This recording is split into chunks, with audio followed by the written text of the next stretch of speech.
Top 10 Most Underrated Business Books. Number 1. Poor Charlie's Almanac. Authored by Peter Kaufman, this underrated masterpiece has been named after Benjamin Franklin's Poor Richard's Almanac, reflecting the principles of the man who played an instrumental role in the success of Berkshire Hathaway, Charlie Munger.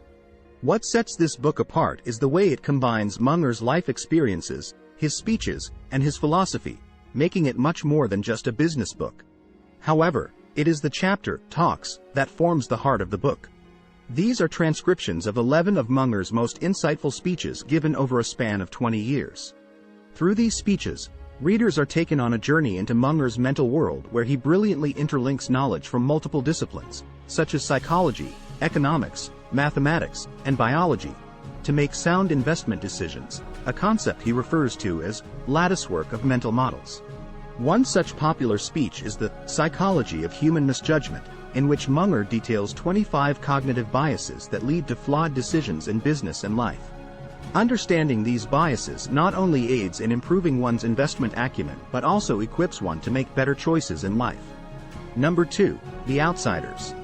In The Outsiders, Thorndike focuses on CEOs who, despite their low profiles and unconventional business methods, outperformed their industry peers and achieved superior returns for their shareholders. The book presents detailed case studies of these 8 industry leaders, analyzing their unique approaches to capital allocation and leadership. The list of these 8 outsider CEOs includes heads of companies such as Teledyne, Henry Singleton, Ralston Purina, William Sturritz, and Berkshire Hathaway, Warren Buffett. What links these vastly different individuals is not their industry or management style but their exceptional ability to efficiently allocate capital. They operated on the principle that capital allocation is a CEO's most important job. The book opens with an illuminating comparison between the managerial efficiency of Tom Murphy, former Capital Cities CEO, and the legendary Jack Welch of GE.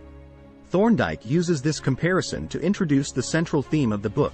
It's not charisma or industry knowledge that makes a successful CEO, but the ability to allocate capital in ways that maximize shareholder value. Throughout the book, Thorndike challenges conventional wisdom on leadership, painting a picture of the CEO not as a visionary or a daily operator but as the ultimate capital allocator. He asserts that the most successful CEOs are those who can effectively distribute resources, whether it's investing in existing operations, acquiring other businesses, paying out dividends, paying down debt, or buying back stock. One of the most valuable lessons from the book is its emphasis on decentralization. Many of the CEOs featured allowed their businesses to operate independently, with little interference from the main office. This freedom allowed for innovation and efficiency, as those closest to the business operations could make informed decisions quickly. Number 3. Rework. Rework is an unconventional business book that aims to debunk the myths that startups and businesses need to follow the traditional paths to success. One of the core principles in Rework is the emphasis on staying small and lean. Contrary to the popular belief that growth and scale are the primary goals for a business, the authors argue that a small team can be more productive and efficient. They assert that businesses should focus on their core strengths, do less, and avoid getting entangled in endless growth strategies that might lead to inefficiencies and complexities. Rework also challenges the conventional wisdom about business plans. According to Fried and Hansen, business plans are limiting, time-consuming, and largely speculative. They advocate for a more flexible, adaptive approach, where businesses react to market conditions and evolve based on real-time learnings. The authors also question the need for long work hours and overtime, insisting that workaholism isn't a prerequisite for success. They argue for the importance of work-life balance, taking time to relax, and doing great work in the allocated working hours rather than pushing for long, unproductive hours.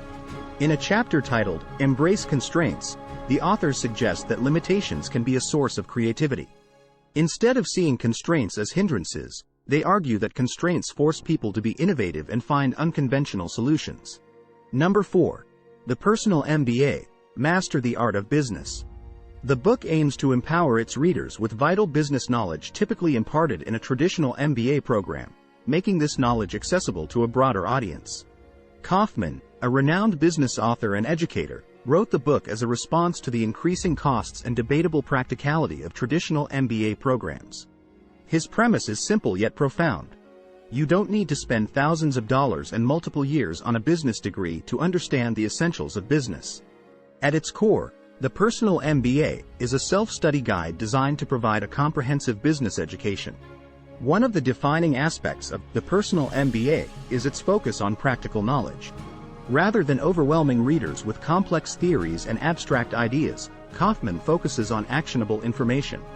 He demonstrates how to apply these business principles in real-world scenarios, equipping readers with the tools needed to succeed in the business world.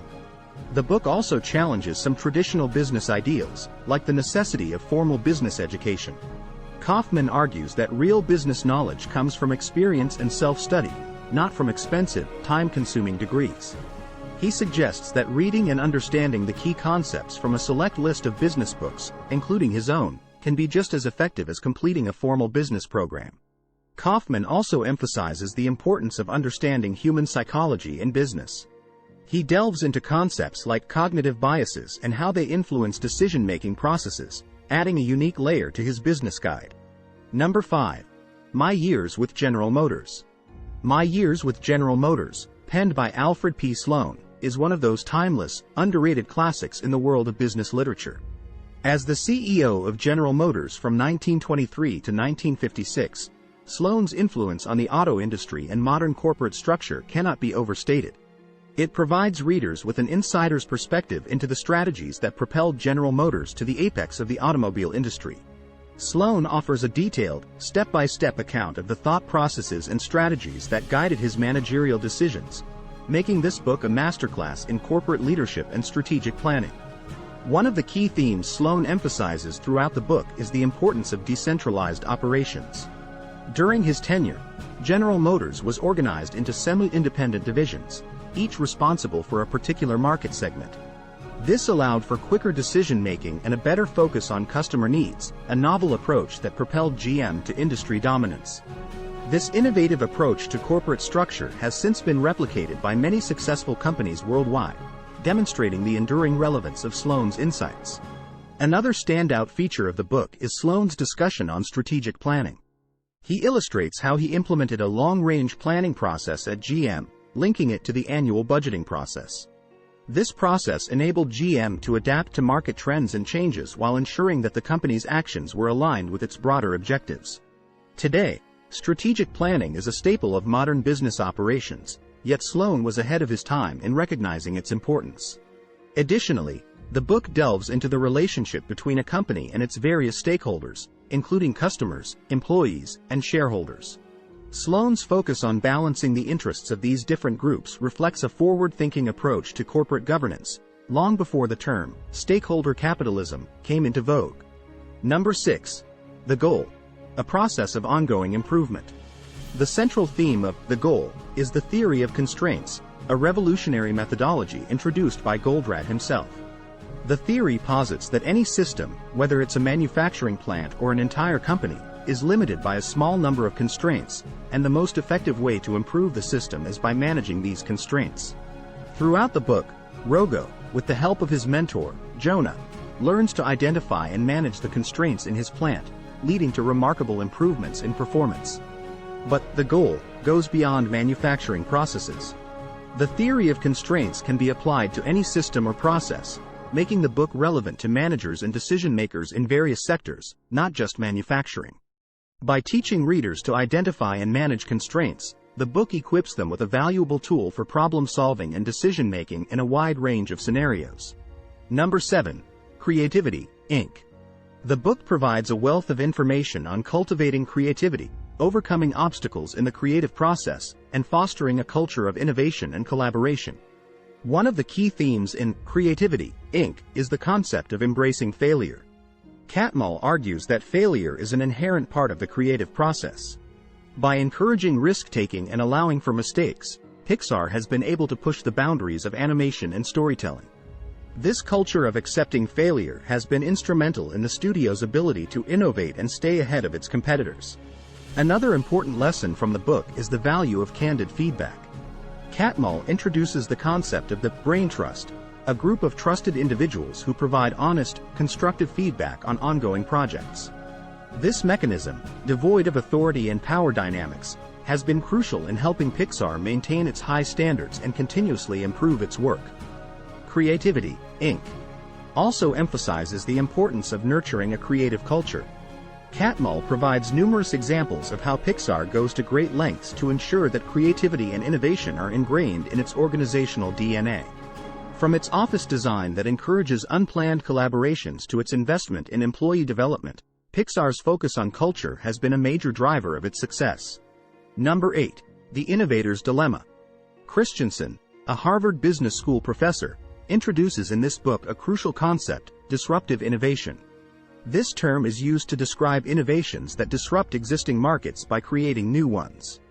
These new, often simpler and cheaper, products or services initially appeal to only a small customer group but gradually gain traction, ultimately shaking up industry incumbents. The dilemma Christensen refers to is the paradox that successful, well-managed companies that pay attention to their customers' needs and invest in innovation can still lose their market leadership, or even fail entirely, when confronted with disruptive technologies. This paradox is illustrated by numerous case studies from industries as diverse as disk drives and excavators. One of the key insights from the book is that listening to customers can sometimes hurt companies in the long run. While customer feedback is critical for sustaining current business, it often blinds companies to the potential of disruptive innovations. This is because current customers typically demand better versions of current products, rather than new, disruptive products that initially may not meet their needs as effectively. Furthermore, Christensen argues that disruptive technologies often seem financially unattractive to successful companies, which prefer to focus on innovations that cater to their established customers and offer higher profit margins. This focus can cause them to overlook disruptive technologies that serve emerging markets. Number 9. The fifth discipline. The art and practice of the learning organization. In this influential work, Senge introduces the concept of a learning organization. He describes it as an organization that nurtures an environment where the expansion of people's capabilities to achieve desired results is continuous, where new ideas are encouraged, and where collective aspiration is set free. Senge's learning organization is founded on 5 disciplines: personal mastery, mental models, shared vision, team learning, and systems thinking. One key takeaway from the book is the emphasis on collective learning and shared vision. Senge posits that when everyone in the organization learns together and aligns their efforts to a shared goal, the organization becomes more equipped to adapt to challenges and changes. Number 10.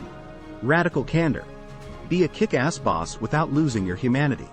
Scott's book is grounded on the central idea of radical candor, a simple yet transformative approach that involves caring personally for your team while challenging them directly. This unique intersection of empathy and honesty, Scott argues, fosters an environment of respect and mutual growth. Throughout the book, Scott breaks down this concept into easily implementable strategies, emphasizing how critical feedback, when coupled with genuine care, can lead to remarkable outcomes. She demonstrates how to provide candid, constructive criticism that spurs development, rather than deflating morale. Scott also debunks the common misconception that professional relationships should remain strictly professional. She argues that leaders can and should build personal bonds with their team members, as these connections often lead to stronger teams and better performance. This breaks away from the notion of detached leadership, offering a model of leading with empathy. One of the critical lessons in radical candor is that successful leadership isn't about wielding power, but about empowering others. Scott urges leaders to actively seek feedback from their teams, fostering a culture of open communication and mutual respect. It delivers a persuasive argument for why we need to redefine leadership, placing humanity and candid communication at its heart.